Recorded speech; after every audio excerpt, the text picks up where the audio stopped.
আমরা সমুদ্র মন্থনের কথা শুনেছি, আর এই মন্থন থেকে অমৃত উৎপন্ন হয়েছিল বলে জানি। তবে এই মন্থন কিন্তু এত সহজ ছিল না।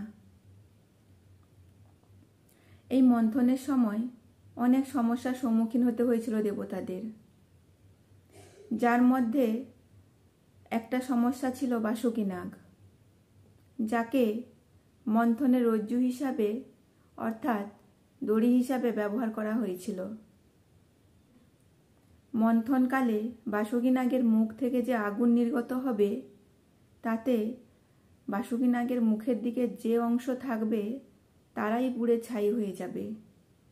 আর এই কারণে বাসুকী নাগের মুখের দিকে না তো দেবতারা থাকতে রাজি ছিলেন, না তো অসুররা থাকতে রাজি ছিলেন। নারায়ণ একথা জানতেন যে যদি বাসুকী নাগের মুখের দিকে অসুরদের দেওয়া হয়, তাহলে বাসুকী নাগের মুখ থেকে নির্গত আগুনে অসুররা যদি মারা যায়, দৈত্যগুরু শুক্রাচার্য অসুরদের বাঁচিয়ে নেবেন। এই কারণে তিনি এই দায়িত্ব নারদ মুনির উপরে দেন, যেন তিনি তার চতুরতার দ্বারা এই সমস্যার সমাধান করেন। অসুরদেরকে যেন বাসুকী নাগের মুখের দিকে দেওয়া হয়। আর নারদ মুনিও এই কাজটা অত্যন্ত চতুরতার সাথে সম্পন্ন করেন। তিনি সমুদ্রের তীরে গিয়ে উপস্থিত হন, আর সেই সময় দেবতা আর অসুরদের মধ্যে তর্ক চলছে কে বাসুকী নাগের মুখের দিকে থাকবে। আর নারদ তখন গিয়ে সেখানে উপস্থিত হন। তিনি দেবতাদের বলেন উনারা যেন বাসুকী নাগের মুখের দিকে থাকেন। দেবতারা প্রথমে অবাক হয়ে যান নারদ মুনির কথায়, কারণ তারা তো জানে মুখের দিকে থাকলেই তারা আগুনে পুড়ে মারা যাবেন। তবে উনারা নারদ মুনির চাতুরতা বুঝতে পারেননি।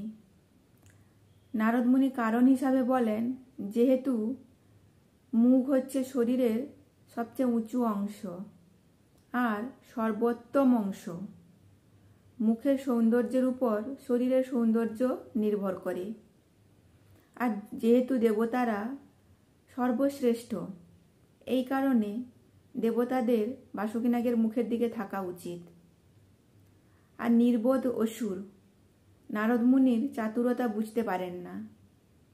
তখন তারা বলেন, যেহেতু যুদ্ধে অসুররা জয়ী হয়েছেন, এই কারণে তারাই এখন শ্রেষ্ঠ, আর এই শ্রেষ্ঠতার জন্য ওরাই বাসুকী নাগের মুখের দিকে থাকবে। তখন দেবতারাও এই প্রস্তাব মেনে নেন, আর নারদ মুনিও তার কাজে সফল হন। এছাড়া আরও একটা সমস্যা ছিল মন্দার পর্বত। মন্দার পর্বতকে দিয়েই মন্থনটা করা হয়েছিল। তবে পক্ষীরাজ যখন মন্দার পর্বতকে সমুদ্রের জলে এনে স্থাপন করেন, মন্দার পর্বত কিন্তু সমুদ্রের জলে ডুবে যাচ্ছিল। আর মন্দার পর্বত যদি জলে ডুবে যায়, তাহলে মন্থন কিভাবে সম্ভব? এই সমস্যার সমাধান নারায়ণ স্বয়ং নিজেই করেছিলেন। তিনি কচ্ছপের রূপ ধারণ করে জলে নামলেন। তার শক্ত খোলের উপর মন্দার পর্বতকে তিনি ধারণ করলেন, আর তার কারণেই মন্দার পর্বত জলের উপরে ভেসে থাকলো। এরপর শুরু হয়েছিল সমুদ্র মন্থন।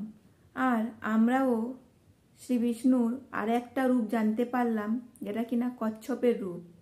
বহু মানুষ আমরা কচ্ছপ খাই না, কারণ কচ্ছপ হচ্ছে বিষ্ণুরই আর এক অবতার।